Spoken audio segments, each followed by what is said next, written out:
est-ce que loolu dina peser ci bu ñu war a dem ci procès wala ci déglu bi am déet mais Mansour si li ñuy wax ni oui contrôle judiciaire la woon dossier bi dem na benn moment boo xam te ne mu xawoon am répit waxatuñ ci woon daanaka sax ñu jékki-jékki de part et d'autre mu am ay déclaration pression bi am ci magistrature wala juge yi d'une manière générale wala ci justice sax dem ba à un moment donné mooy justifier le fait que ñu taxaw nag dana leer justice war na mën a doxee noonu suñ ko waxee loolu du aba non man xam nga lenn rek moo ma metti ci dossier bi lenn rek moo ma ci metti mooy dossier bi dañ ko politiser du moment que nag dañ ko politiser dina am ñoo xamante ne bii tey verdict bu génnee dina arranger ñenn ñi mais du arranger ñenn ñi alors que en réalité le droit c'est l'équité nañ rek waxante dëgg parce que bi affaire bi amee c'est-à-dire engagement organisation féminine yi bi ci waroon am bu doon viol kese moo tax ñuy wax bu doon viol kese moo tax ñuy wax kon engagement boobu danañ ko gis au contraire c'était l'omerta totale au niveau des états-majors en fait des organisations féminines yow da nga leen gis fenn ñoom fu ñu taxaw engagé wu taxaw ne dañuy défendre Adji Sarr ñenn ci ñoom dañ ne xamuñu lu ne ci dossier bi man loolu mooy li ma njëkk a jaaxal parce que aussi tamit dañu waxante dëgg viol dañ ko criminaliser te ñoom dañoo waxoon ni sax jotee woon sax ci Adji Sarr ci jamono jooju jafe woon na déjà pour xam sax ne est-ce que nan la demee yooyu pour que ñoom mais ñooñu demande taxawaay bi Adji Sarr dem na ba ci ñoom waaw AGS loolu na leer nañ mais ñaata organisation féminine ñoo ne ci réew mi non xam nga AGS bi nga xam ne moo nekk association bu mag yor ay juristes man jour bi ñu defee ci seen panel loolu jour boobu laa ne leen lii da ngeen ko war a déchirer ngeen teg ko fële parce que xale bu jigéen daw na ba ñëw si ñoom ñu ragal ah oui ne ko ñemewul waaw léegi ñoom lan moo tax ñoom ñuy ragal te yeneen yi lu tax ñoom ñuy ragal beneen bi aussi mooy le cadrage temporel cadrage temporel bi kii xaw na ko ci ñu sànq ñu toog 1 an après sachant que dañu war a dem vers un rendez-vous électoral et pas des moyens ñu yëkkatiwaat yëf yi mu nekk ñaari questionnement yoo xamante ne bi ñaari défi à la raison yoo xamante ne bi pour un simple observateur tu vas te poser des questions lan moo tax ce cadrage temporel si loolu man aussi tamit lu ma jaaxal bu ñu waxee ni li ñuy agité mooy ni oui ñaari parti yëpp dañu bëgg ñu dem au procès pour waaw mais ñoom yàgg nañ ko bëgg te on est resté 1 an après Touba waxul ne bu kenn def justice Touba ne l'a jamais dit. oui mais 1 an yi toog doyen des juges amul woon. waaw d'accord poste bi il était vacant. mais xam nga ne yow liñ doon toppee Khalifa Sall lépp dañ ko taxañ ci 1 an di Sénégal gii la xewee liñ doon toppee Khalifa Sall lépp ci 1 an lañ ko plié. jàll ci leneen lépp lan lépp dañ ko taxañ ci 1 an jàll ci leneen beneen bi wax naa ko fii. Adji Sarr moom dañ koy defloo rek gis nga shooting bi. à la une du monde yaa ngi dégg gis nga mise en scène bi beneen bi aussi man lenn kese man laay xaar ci décision bi mooy les 14 morts quel sera leur sort les morts on parle de morts d'hommes dañ koy bàyyi noonu mu jaar waaw mais y a eu une conférence de presse une méga conférence de presse organisée par le porte-parole du gouvernement par le ministre des forces armées ñu def un rapport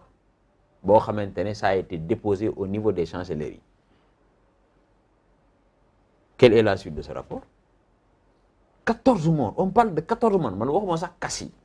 waxuma les édifices qu'on a endommagés et cetera et cetera et cetera mais le sort des 14 morts man loolu ça me parle man en tant que humain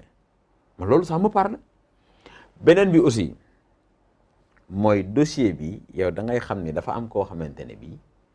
il veut prendre sa revanche sur Ousmane Sonko c'est un homme politique koo xamante ne bi Sonko tudd na ko man jarul ma ci jaarat waaw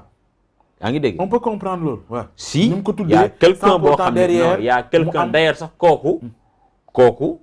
frère am lañ bëggoon jël sax pour mu défendre mu bokk ci pool avocat Adji Sarr yi mais les gens se sont dit wala ñoom ils se sont dit que ne ça allait être trop gros après ñu jël frère ki muy tuumal waaw moom lañ bëggoon jël pour mu nekk l'avocat de Adji Sarr te kooku ñëpp xam nañ ko il veut prendre sa revanche parce que ci benn dossier bu Ousmane Sonko soulevé woon ba politiquement sax mën naa ne Sonko moo ko yóbbu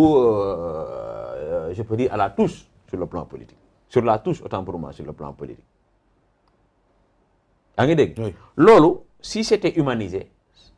on pourrait le comprendre mais ñu dem ba nga xamante ne y a eu 14 morts te man li ma jaaxal ci dossier bi yow ñett yi ngay dégg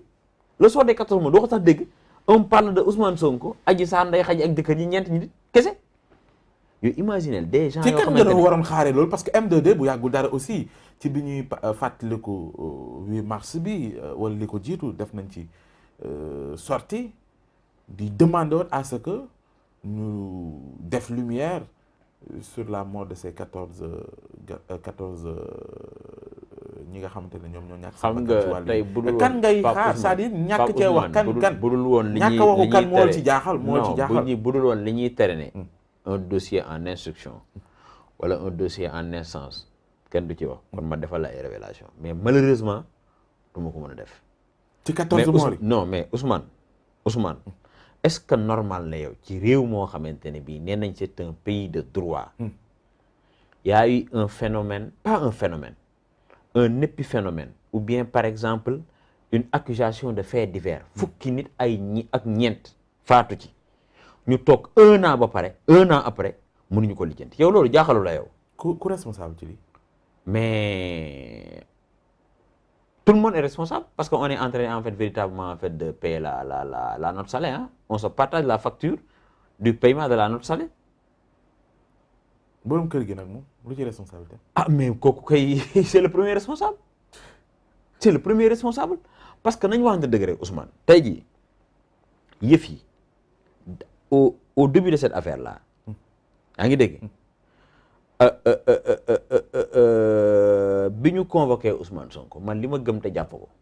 buñ ko bàyyi woon bu ko neexee mu wër Kajoor ak Bawol wër Ndar wër fu ko neex l'essentiel mu ñëw wuy si kon ñi si dee ñu duñ ci dee nañu waxante dëgg rek nañ rek waxante dëgg. kon erreur mooy biñ ko utalee itinéraire. non ut itinéraire boobu loolu jaaduwul woon man loolu laa gëm parce que gis nga bi ñu utee itinéraire ci lañ commencé chargé et ça a dégénéré. et ça a dégénéré sax d'ailleurs. ci lañ ko jàppee de force jël ko yóbbu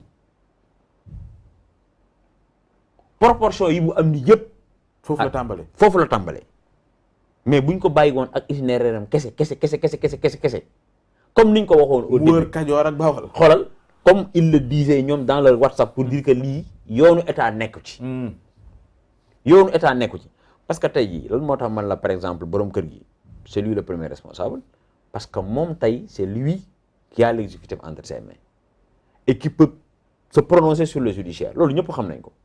aujourd'hui bu nekkoon ñoom ni ñu ko doon waxee ci seen WhatsApp yi noonu lañ ko gëmee woon c'est-à-dire c'est une affaire privée entre deux particuliers kon lii ñuy gis nii duñ ko woon gis. mais malheureusement mais Mansour bakkan yu rot loo ma ciy waxee ni dossier pendant ak nangam du ma def on ne comprend pas bakkan yu rot lan la ci ñiy dóor bali la ci ñàkk a bañ. xam nga dossier bi yegg ba ñu xam. Ousmane situer les responsabilités ndax dina am ñu mu muyee. wala xam nga justice au début au milieu et à la fin daf lay encadrer. tey jii am na yoo xamante ne bii boo ko waxee ñun la carrément mbir yi bu nekkee ci yoon amuloo droit wax ci. lu nekk ñoom bu yow yëg nga dossier bu ñu ubbi enquête ci 14 morts yi yëg nga ko. man dama ko yëgul. ah waaw. non su ma c'est-à-dire non en fait c'est de manière générale li ma lay wax ni c'est de manière générale. non boole wuñ ci viol bi moom boole wuñ ko. mais foog mu am ramification. Pape Ousmane yeggul foofu de. ah mais bien sûr ci dossier. bu doon la mais Pape Ousmane yow yëg nga dossier bu ñu ubbi ci 14 morts. Pape Ousmane ku ko ci yëg dama ko. non dama ne ibbi wuñ ko mais dina am ramification. xanaa nag duñ ma ne dañuy juger mbiru viol bi kese après bàyyi ñee nga xamante ne ils ont perdu fukki nit ak ñeent. mais loolu waroon na mën a am lu ko justifier mooy enquête bu ubbeeku ci dossier boobu nga xam ko mais dama ne ala kulli aalin loolu dafa war a am te dafay am. bu amul nag. non bu amul la kon moo xam ne kon réew mi moom suñ on n'est pas dans un pays de droit yow fukki nit ak ñeent. non au regard des informations yi nga am. non imaginel Pape Ousmane Pape Ousmane njort mooy ni am na loo yaakaar ne xëy na du yegg. Pape Ousmane ñi faatu yàlla leen yàlla yërëm mais imagine ñoo xamante ne bii dañ ci jëlee sax handicap ay loxo yu dagg am na ci ñoo xamante ne jusqu'à présent ils sont quelque part on les prend en charge ñu def ay rééducation te wóorul sax yaa ngi dégg ñu jotaat seen wér gu yaram xoolal traumatisme boobu xoolal séquelle boobu noonu mais loolu ay ndàmpaay yi sëñ bi mu leen delluwaat fañ nekkoon nañ waxante dëgg. d'accord foofu laay waxee ne normalement dafa war a am une ramification. yegg ba ci ñu ubbi ba mu sës rek ak ñan ñoo tiire ku leen jox bal ku leen jox arme ñu tiire ak. ku ko autorisé. kan moo ko autorisé ak quel était véritablement en fait le projet de déstabilisation loolu mooy dëgg te loolu waruñu woon toog sax 1 an ba léegi toog fi di ko wax waroon nañ ko viré bu yàgg. mais Abou. chetttt mais yow sawaay yow fu ñu la fekk yaa ngi ci kanamu ordinateur bi wala sa kanamu tablette ba sa téléphone portable lu xew mais damay lire ay information waaw xoolal boo bëgg am ay information yu leer nañ et en temps réel duggal ci www.senegal7.com ay information yu wóor man de maa ngi application Sénégal 7 lépp lu xew dama koy jot ci sama téléphone ci tàng bi te nag application Sénégal 7 am ko yomb na da ngay dugg ci Play Store wala Apple Store nga télécharger ko rek xam li xew ci réew mi ak la xew ci bitim réew te nag dara du la ci umpu. Vous voulez des informations en temps réel? Cliquez sur www.senegal7.com. Sénégal 7, le roi de l'information en temps réel.